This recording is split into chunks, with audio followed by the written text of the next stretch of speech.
सभी के लिए बहुत बहुत आशीर्वाद, मंगल कामनाएं उन सभी के लिए जिनके माध्यम से ये सत्संग आप सब तक पहुंच रहा है।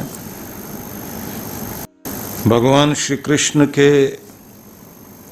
दिव्य संदेश के साथ उनके दिव्य आदेश को भी हम आत्मसात कर रहे हैं। एक प्रसिद्ध श्लोक में भगवान ये कहते हैं, कर्मण्येवाधिकारस्ते मा फलेषु कदाचन।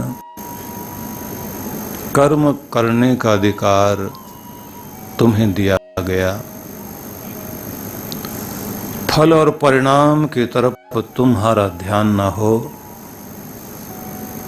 मां कर्म फल हेतुर्भूर्मा ते संगोस्तु अकर्मणि। तुम्हारा उद्देश्य कर्म फल की प्राप्ति नहीं होना चाहिए, न कर्म के त्याग में तुम्हारा कोई अनुराग हो। कर्म को भी नहीं छोड़ना है। जब तक जिए कर्मशील बने रहें और इस प्रकार से जियो कि जिस तरह से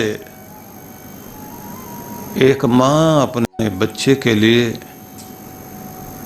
अपना फर्ज इतने आनंद और प्रेम से पूर्ण करती है कि सर्दियों की ठंड के मध्य भी गीला हो जाने के बाद भी बिस्तर बच्चे ने गीला कर दिया तो भी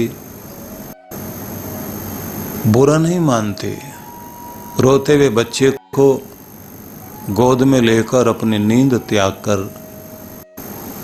उसे दुलारती है और फिर नींद में लाकर सुलाकर और उसके चेहरे की तरफ देखकर मुस्कुराती है। बच्चे को चैन मिला तो उसे चैन मिल गया। उसे नहीं इस बात का ख्याल है कि बड़ा होकर बदला चुकाएगा या नहीं चुकाएगा, रिटर्न करेगा नहीं करेगा, मैंने जो दिया वापस लौटेगा क्या। हम सब कुछ भी करते हैं तो गिनते रहते हैं, हिसाब लगाते रहते हैं। इतना मैंने किया, पूरा हिसाब हमारे पास है और फिर उससे भी कहीं ज्यादा पा लेना चाहते हैं और ना मिले तो फिर हम कहते हैं कलयुग आ गया, दुनिया बदल गई। कभी कभी दोष देने लग जाते हैं कि शादी होने के बाद मेरा बेटा बदल गया तो बहू ने बुद्धि खराब कर दी। कहेंगे इसकी बुद्धि को कोई बाहर खराब करता है, क्योंकि मेरी इच्छा पूरी नहीं हो पा रही। हम हर चीज को अपने हिसाब से चला लेना चाहते हैं। हमने कर्म किया तो हम चाहते हैं कि उसके परिणाम हमें मिले और दूसरा व्यक्ति हमारा गुलाम बन जाए, बात माने। किसी ने मंदिर बनवाया, धर्मशाला बनवाई तो अब ये चाहता है मेरी चलनी चाहिए, वहां मेरा अधिकार चलना चाहिए, मेरी बात मानी जानी चाहिए। वहां के जितने भी सेवा करने वाले लोग हैं मेरे पीछे पीछे घूमे, क्योंकि मैंने बनाया, मैंने इतना इतना कुछ किया। तो ये जो हिसाब हम लगाते हैं, इस हिसाब का ही परिणाम ये होता है कि फिर बड़ा कष्ट होता है।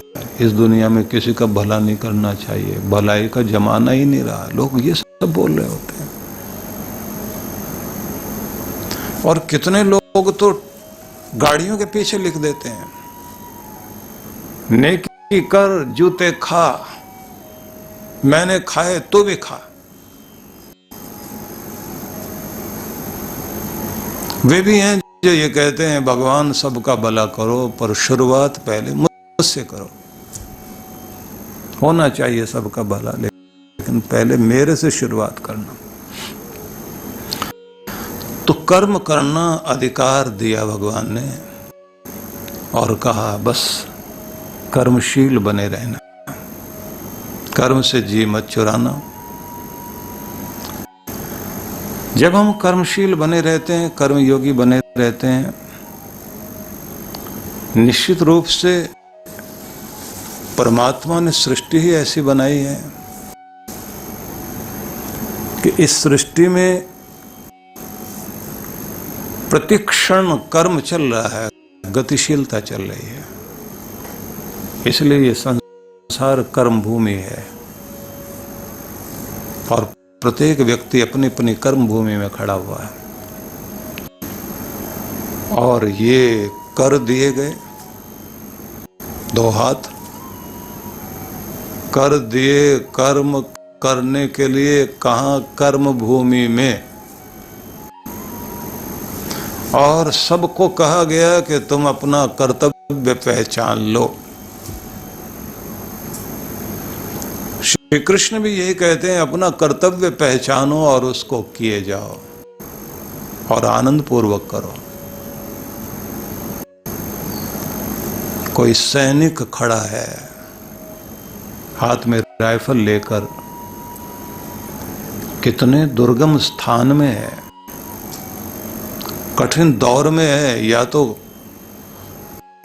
जैसलमेर जैसी रेतीली भूमि में जहां बहुत तेज गर्मी पड़ रही है, या फिर कच्छ के उस दलदल वाले भाग में खड़ा है, या सियाचिन ग्लेशियर के उस बर्फीले स्थान में जहां -30 डिग्री तक टेम्परेचर है और सांस लेने में भी दिक्कत। इतनी तकलीफ मैं क्यों भोगूं और मुझे बदले में क्या मिले? अगर ये सब बदला बदला परिणाम सोचने लग गए, ये दुनिया वैसी नहीं रहेगी जैसे सुंदर दुनिया बनी हुई है। इस दुनिया में सौंदर्य इसी कारण है, जिन लोगों के कर्म के द्वारा, कर्तव्यों के द्वारा हम सुख सुविधा भोग रहे हैं, जिनके कारण ये संसार अच्छा बना हुआ है। वो तो करके चले गए, उनकी तो आंखें भी देखने वाली नहीं है। जिन्होंने अनेक तरह के वायरस, जो किसी समय में इस तरह की समस्याएं, ऐसे रोग बन गए थे, किसी जानवर के काटने से जो रेबीज की प्रॉब्लम हो जाए, तो जिसने टीका बनाया, जिसने प्लेग का टीका बनाया, जिसने चेचक के उन्मूलन के लिए कार्य किया, कितने सारे, एक नहीं अनेक, चेचक है, खसरा है, पोलियो है, वे कौन लोग थे? बदले में क्या मिलेगा, कौन देगा?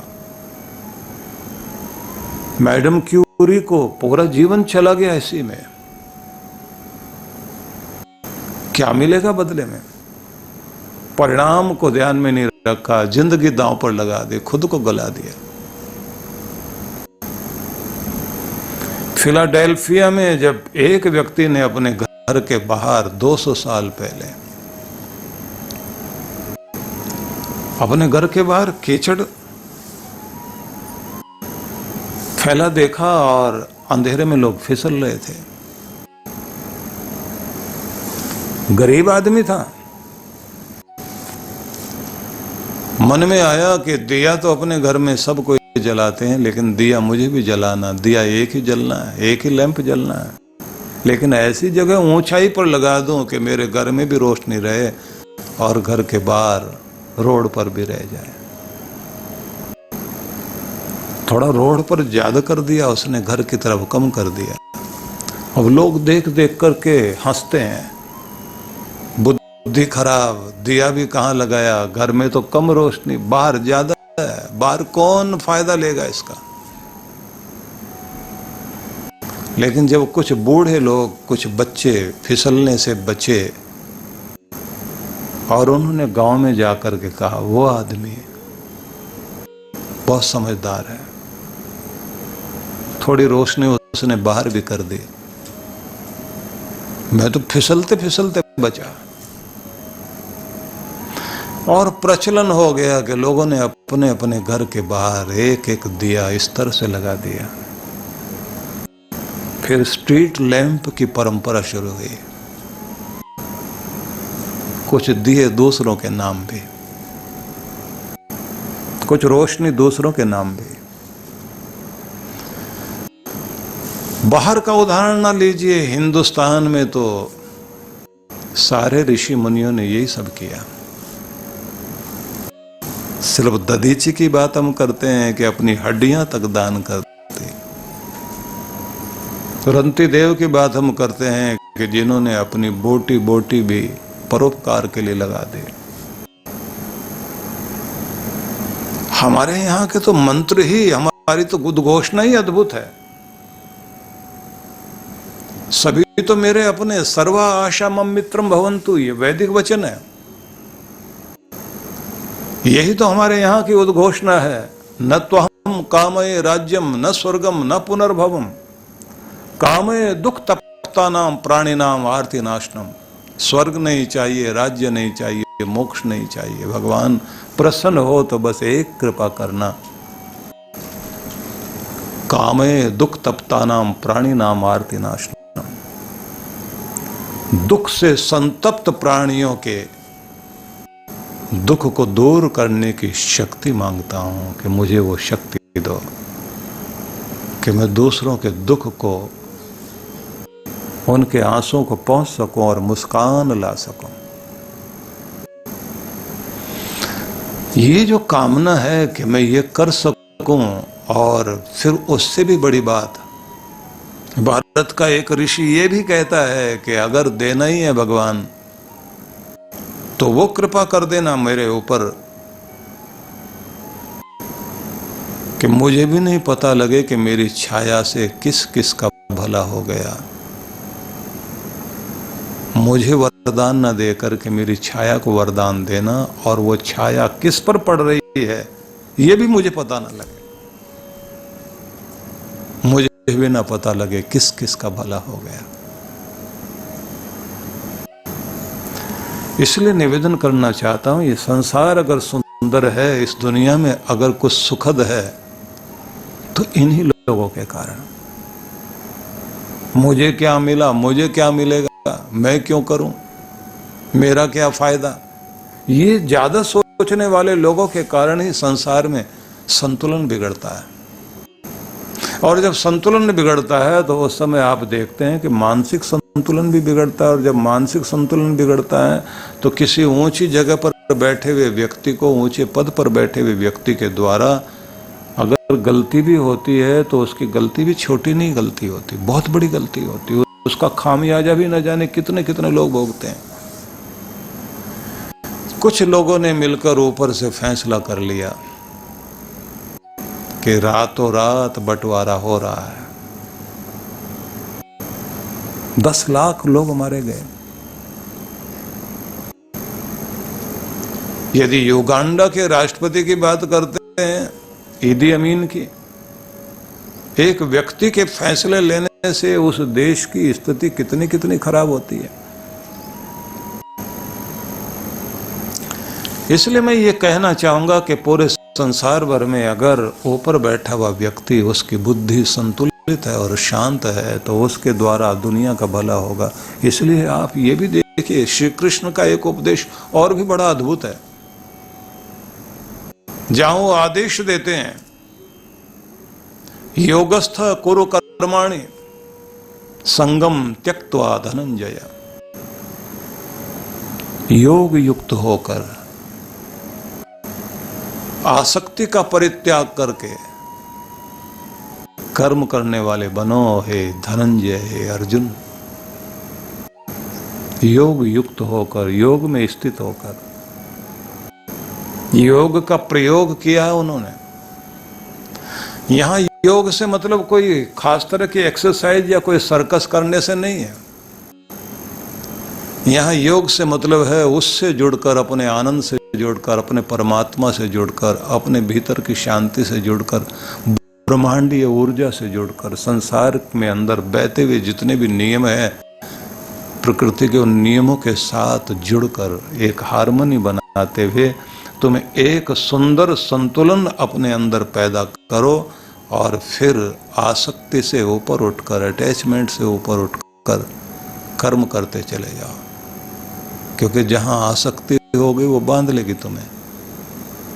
आसक्ति बड़ी विचित्र चीज है, वहां आदमी का संतुलन बिगड़ता है। थोड़ा और थोड़ा और थोड़ा और मिल जाए, यहीं से लोभ शुरू होता है। हलवाई की चाशनी जिससे उसने मिठाई तैयार करनी है, कढ़ा बाहर रखा हुआ है, कढ़ाई के अंदर चाशनी है, मीठा लगा हुआ है, शहद की मक्खी आकर बैठी मिठास लेने के लिए, किनारे पर बैठकर स्वाद ले रही है तो बड़ा आनंद, लेकिन वो आनंद लेते लेते अब शुरू हो गया आसक्ति का दौर। थोड़ा और थोड़ा और थोड़ा और थोड़ा और आगे बढ़ जाए। बस उस स्वाद में आगे बढ़ते बढ़ते भूल भी गई कि पंख भी चिपक गए हैं। आसक्ति आपकी उड़ान को बांध लेती है, और जब आसक्ति आपकी उड़ान को बांध देती है, हाथ पांव बंध गए आपके। जब हाथ पांव ही बंध गए, आसक्ति ने बांध लिया, बंधन में बांध लिया, तो अब तो वो आदत बन गई। आदत बन गई तो गुलाम करेगी, तो पंख चिपक गए। अब वही जो मजा था वही सजा बना, और सजा ही नहीं, वो तो मौत का कारण बन गया। इसलिए कब ये मजा कजा बने, सजा बने, दंड बन जाए या कजा मौत बन जाए, इसलिए वहां तक ठीक है जिसको उपनिषद का ऋषि कहता, तेन त्यक्तेन भुंजी था। भोगना, संसार को भोगना, लेकिन त्याग करने की हिम्मत, छोड़ने की हिम्मत, ऊपर उठने की हिम्मत, पंख तुम्हारे चिपक न जाएं, इतनी तो कोशिश जारी रखना कि कोई भी स्वाद तो है, स्वाद लेना, दुनिया में बसना है, दुनिया में रहना, सुख सुकून भी भोगने, सुख सुविधा का आनंद भी लेना है, लेकिन सुविधा तुम्हारे लिए दुविधा न बन जाए, मुसीबत न बन जाए, वो तुम्हारे लिए तुम्हें आदत न बना ले, तुम्हें बांध न ले। तुम कंबल को छोड़ना चाहो, फिर कंबल तुम्हें ना छोड़े। तुम आदत को छोड़ना चाहो, फिर आदत तुम्हें ना छोड़े। तुमने पहले नशा करना शुरू किया, जब चाहूं तब छोड़ दूंगा, लेकिन जब वो आदत बन गई, पहले तो तुम पी रहे थे, अब नशा तुम्हारे प्राण, जीवन, मान, सम्मान सब कुछ पी रहा है। गिलासों में जो डूबे हैं नाव, उभरे जिंदगानी में, हजारों बह गए इन बंद बोतलों के पानी में। एक बार पड़ गए चक्कर में तो फिर निकले कहां आदमी। वो कहते हैं, अंगूर में निहाथी पानी की चंद बूंदे, जब से खिंच गई, उसी से निकालते ना, खींचना कहते हैं। जब से खिंच गई तलवार हो गई। अब तलवार हो गई तो क्या करेगी, वो काटेगी आपको। पहले तो लगता है गम गलत कर रहे हैं, और बाद में जिंदगी गलत हो गई। तो कोई भी आसक्ति जब आदत बनेगी, वो नशे की तरह से हो जाती है, और फिर वो छूटना आसान नहीं, वो बहुत कठिन पड़ती है। कठिन ही नहीं, असंभव हो जाए। तो श्री कृष्ण जब आदेश देते हैं कि तुम कर्म करने वाले बनो, लेकिन आसक्ति से ऊपर उठना सीखो। उन्हीं आदतों को जीवन में लाइए जो आदतें आपको अच्छाई की तरफ ले जाएं, लेकिन अच्छाई में भी इस बात को ध्यान में रखना कि सब चीजों में एक चीज बहुत सोचने वाली है कि दुर्गुण से दुर्गुण पैदा होते हैं, लेकिन कभी कभी गुण से भी एक दुर्गुण पैदा हो जाता है जिसका नाम है अभिमान। अभिमान, अहंकार किसी न किसी गुण से पैदा होता है। विद्या का अभिमान, पद का अभिमान, कला का अभिमान, किसी भी चीज का गुण आपके जीवन में आ गया तो उसका अभिमान आ जाएगा। जब वो अभिमान आ गया तो फिर भगवान को सब कुछ बर्दाश्त है, लेकिन किसी का अभिमान पसंद नहीं है।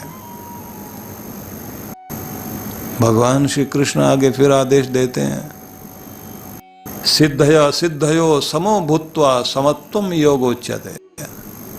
सिद्धि असिद्धि में समो भूत्वा, समः समान होकर, संतुलन बनाकर, सफलता असफलता में संतुलन बनाकर जीवन जीना सीखो, क्योंकि समत्व ही योग कहलाएगा, संतुलन ही योग है।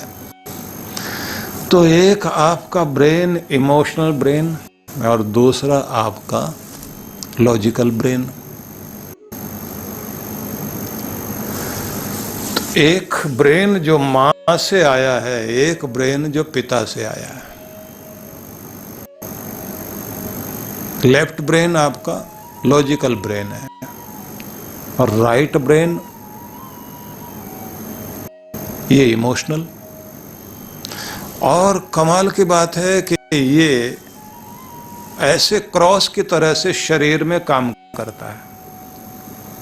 लेफ्ट वाला आपके पूरे शरीर के, समझ लीजिए, दाएं हिस्से पर काम कर रहा है और दायां वाला बाएं पर काम कर रहा है। तो बायां भाग आपके शरीर का बहुत ही कोमल सौम्य भाग है और दायां भाग शरीर का पूरा भाग देखेंगे तो ये कठोर भाग है, दायां हाथ। लेकिन इसकी भी बहुत बारीकी में ना जाकर बस इतना समझ लेना कि जो लोग बहुत इमोशनल होते हैं तो उनके साथ एक समस्या रहती है, जल्दी किसी की बातों में आ जाएंगे, जल्दी प्रभावित हो जाएंगे। किसी की कहानी में, उदासी भरी कहानी कोई सुना दे, रोकर ड्रामा करके आ जाए सामने, पिघल जाएंगे। लेकिन इनमें एक खासियत है, इमोशनल आदमी रिश्ते बहुत निभाता है, बांधे रखता है, बंधा रहता है तो बांधे रखता है। जो लॉजिकल व्यक्ति है, तर्कशील व्यक्ति है, उसके साथ ये बड़ी बात रहती है, हर बात तर्क युक्त, बड़ा हिसाब किताब, लेते समय देते समय बहुत ध्यान रखेगा। आंकड़े बहुत याद रहते हैं ऐसे आदमी को। वकील हो, सीए हो, अपराध विज्ञान पर काम करने वाले लोग हों, इनका ये लॉजिकल ब्रेन बहुत तेज चलता है। कमाल की बात तो ये है कि इमोशनल आदमी को अपना फोन नंबर नहीं याद, दूसरे का भी याद नहीं है, अपने मकान का नंबर याद नहीं। उससे अगर कोई पूछे कि हमने उस फलाने स्थान पर जाना है तो आप वहां कभी गए हैं? बोले हमारा एक रिश्तेदार उधर रहता है, हमको पता है वो जगह, आप जा सकते हो। कैसे जाना? पहले पुल के पास जाना, वहाँ से दाईं तरफ मुड़ना, वहाँ से मुड़ोगे आप तो सामने जो है ना एक भैंसा बैठा रहता उस जगह पर, वहाँ की मोड़ से आप गली के अंदर जाना और वहाँ पर जैसे आप जाओगे तो एक जो है धोबी बैठता वहाँ प्रेस करने वाला, उसके सामने से होकर के आप सीधा गली में जाना और आगे जो है एक जगह देखोगे वहाँ कुत्ता जरूर भौंकता है, उस जगह पर आप जरूर पहुँचना। वहाँ से फिर लाल रंग का मकान है, नहीं नंबर उम्बर हो गली का, रोड का, घर का, वो नहीं मालूम, ना गली का नंबर याद है, वो नहीं याद है। अब भैंसा भी भाग गया, उस दिन धोबी भी नहीं था। कुत्ता भी कहीं और काम से चला गया होगा, आदमी ने कलर भी मकान का दूसरा कर लिया था, अब इसका तो मकान ही पता ही खो गया है। क्योंकि इमोशनल आदमी है, ऐसे ही याद करता है, कहानियों से याद करता है। लेकिन किसी सीए के सामने आप, अकाउंट्स वाला कोई काम करने वाला आदमी हो, उसके सामने आप नंबरों की एक पूरी सीट रख दीजिए, बहुत सारे अंक है, वो एक बार ऊपर से नीचे तक देख ले, उसको पूरा याद। इसलिए सावधान रहना। वहां वो कोई चीज लेगा और देगा भी तो कागज पे लिखवाएगा, लिख कर लेगा, लिख कर देगा, और आप भूल भी जाओ तो कहेगा कि आप इस तारीख में आए थे, इतने बजकर इतने मिनट पर आए थे, और आप वहां कहीं से आए थे, और ऐसे आप बात बोल रहे थे कि वहां आगे जाना। फिर आप कहते हाँ हाँ याद आया, याद आया। बोले ये साइन देखो, आपने साइन किए गए। इमोशनल भूलेगा, लॉजिकल आदमी जो पूरा याद रखता है। लेकिन आप ये देखिए कि जो बहुत लॉजिकल होता है, बाल की खाल निकालेगा, रिश्ते निभाने में बहुत गड़बड़, निर्णय जल्दी लेगा। इमोशनल आदमी निर्णय जल्दी नहीं लेगा। महिलाएं इमोशनल बहुत ज्यादा होती हैं, पार्टी के लिए तैयार खड़ी होंगी, तैयार करने के लिए पति कहेगा जल्दी से तैयार हो जाओ, कितनी देर में तैयार होंगे, 20 मिनट में। पति आधे घंटे बाद जाके देखता अलमारी के सामने वैसे खड़ी गई, क्या हुआ, मैच नहीं मिल पा रहा। अब पति अगर वहां कोशिश करने लग जाए मैच मिलवाने के लिए तो और मामला गड़बड़ हो जाता है, क्योंकि निर्णय लेना बड़ा मुश्किल है। और पति जो अपने 2 कपड़े लेकर फटाफट पहन करके तैयार होकर खड़ा हुआ, 5 मिनट में तैयार। तो बहुत सारी चीजों में आपका दायां और बायां मस्तिष्क दोनों का अपना अपना काम है। लेकिन ये बात ध्यान रखना, जिंदगी एक से नहीं चलेगी, दोनों के संतुलन से चलेगी। लॉजिकल भी होना आपको, इमोशनल भी होना। योग में यही एक महत्वपूर्ण बात है जो तिब्बती लामाओं ने एक बड़ी अद्भुत चीज दी। भारत की परंपरा में तो ये थी, क्योंकि श्री कृष्ण यही तो उपदेश दे रहे हैं। उन्होंने कहा कि 2 पलड़े तराजू के लटके में तुम्हारे कंधों से लेकर हृदय पर, फेफड़ों तक, और ये आकर एक डंडी है बीच में, यहां उसका कांटा है आपके आज्ञा चक्र में, तिलक वाले भाग में। बस यहां तुम अपना संतुलन साधना, इधर इमोशन आएगी, इधर कोई कर्म का, तर्क का, बुद्धि का प्रभाव आएगा। दोनों में अपने आप को साधते रहना, संतुलन बनाए रखना, क्योंकि तुम्हारे संतुलन में तुम्हारा आनंद है। जब तुम अपना संतुलन साधते हो, बस वहीं से आपके जीवन में एक नई शक्ति आती है कि जब तुम अपनी छिपी हुई ताकत को बाहर निकालने वाले बन जाते हो, तभी आपके जीवन में सफलता का चमत्कार शुरू होता है। संतुलन, संतुलन से आप भीतर की शक्ति और अपने भीतर की ताकत को बाहर निकालने वाले बने, और जैसे आप अपने इस सब को बाहर निकालने वाले बन जाते हैं तो सफलता प्रकट होने लगती है। तो योग में, ध्यान में एक विधि सिखाई जाती है, साक्षी भाव, समभाव, जय पराजय, उन्नति अवनति, सुख दुख, मान अपमान, सब में उसी तरह अपने को साधना है। जैसे कोई नट रस्सी पर चल रहा है, चलना है उसे, एक कोने से दूसरे कोने तक पहुंचना है, लेकिन बीच में एक चीज है, डर, जो आपका संतुलन बिगाड़ता है। क्रोध संतुलन बिगाड़ेगा, लोभ संतुलन बिगाड़ेगा, वासना संतुलन बिगाड़ेगी, ईर्ष्या संतुलन बिगाड़ेगी, बदले का भाव आएगा, वो संतुलन बिगाड़ेगा, और सबसे ज्यादा आपका संतुलन बिगाड़ता डर। गिर ना जाऊं, गिर ना जाऊं, गिर ना जाऊं, ये डर बड़ा भारी है। तो चल तो रहा है रस्सी पर, लेकिन अपने आप को संतुलन बनाने के एक डंडा या दोनों हाथ ऐसे किए हुए, तो वो झुकता रहता है। एक तरफ झुकने लगा तो दूसरी तरफ जाएगा, शरीर को ऐसे मोड़ता जाएगा। उसका परिणाम ये होता है कि संतुलन साधते साधते रस्सी पर आगे चलता चला जाता है। लेकिन एक मजे की बात और देखिए, आपको अगर जमीन पर चलते हुए कोई देखे तो आप 2 फुट की जमीन घेरते हुए उस पर चल रहे होते हैं और बड़े बेफिक्र होकर दौड़ रहे हैं, चल रहे हैं, आपको कोई डर नहीं, संतुलन सदा हुआ है। लेकिन 50 फुट ऊंचाई पर 2 फुट का रास्ता बना दिया जाए और वहां आपसे कहा जाए अब जरा दौड़ के चलना, बोले दौड़ की तो बात छोड़िए, आप ऐसे भी नहीं चला जा सकता। जमीन तो उतनी दे रहे तुम्हें जितनी पर चलते हो। महाराज नीचे देख लिया तो हमें तो चक्कर ही आ जाएंगे।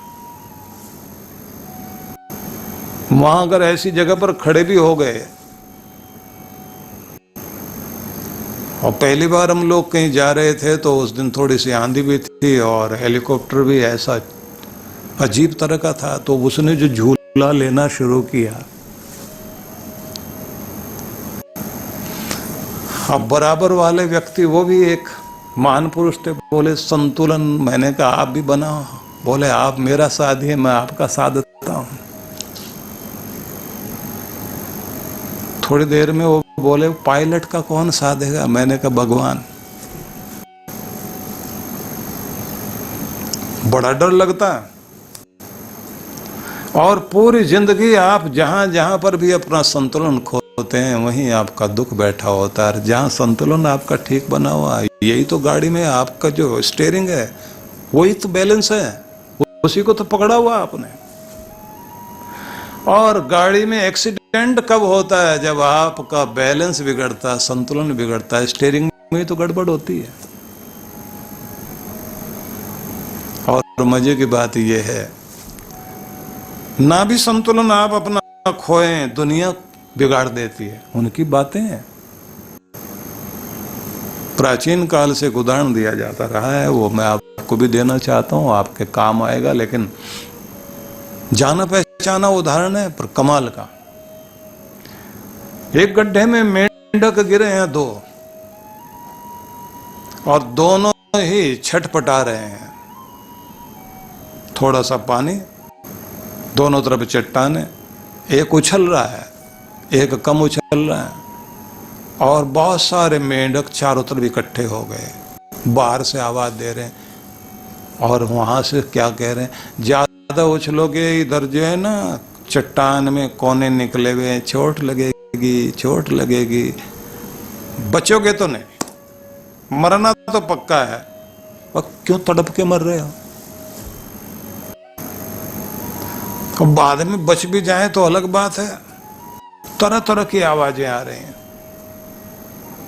एक बोल रहा है ये पानी थोड़े दिनों के बाद सूख जाएगा, चील उठा के ले जाएगी इसको। अब सब अपनी अपनी आवाजें बोल रहे हैं, लेकिन एक सुन ही नहीं रहा। वो लगा उछलने में, लगा उछलने में, आ गया बाहर। सब मिल करके बोले भाई साहब आपकी सफलता का राज, इंटरव्यू ले रहे हैं सारे मिलकर। अब वो ऐ करे, हम पूछ रहे हैं आपकी सफलता का राज, फिर वो ऐ करे। बाद में फिर एक पहचानता था, बोले बहरा है, ये जो तुम बोल रहे थे इसको सुनाई नहीं दिया भले आदमी को। और उसके कान में मुंह ले जाके एक ने कहा कि ये क्या बोल रहे थे, कुछ ध्यान में अपने को नहीं पता क्या बोल रहे थे, लगता है जोश बढ़ा रहे थे। नहीं नहीं, ये जो इतनी जोर जोर से आवाजें बोल रहे थे, ये बोले वही तो मैं देख रहा था कि सारे इकट्ठे होके मेरा जोश बढ़ा रहे हैं और मुझे कह रहे हैं निकल बाहर, निकल बाहर, लगा ताकत। और बस इन्होंने, अब भाइयों का धन्यवाद करता हूं, इन्होंने मेरा जो है बड़ा जोश बढ़ाया। अब सब हंसते, बोले बह रहा है, मरा नहीं, निकल आया बाहर। दुनिया तो मारने पर तुली हुई, आपका संतुलन बिगाड़ने के लिए। अगर आपने कान उधर नहीं दिए तो आप बाहर निकल आओगे, नहीं तो ये दुनिया कहां टिकने देगी। इसलिए परमात्मा का नाम आपके जीवन में संतुलन बनाता है। इसी को श्री कृष्ण कहते हैं, योगस्थ हो जाओ, मुझसे जुड़ जाओ। जुड़ जाओगे तो संतुलन बनेगा।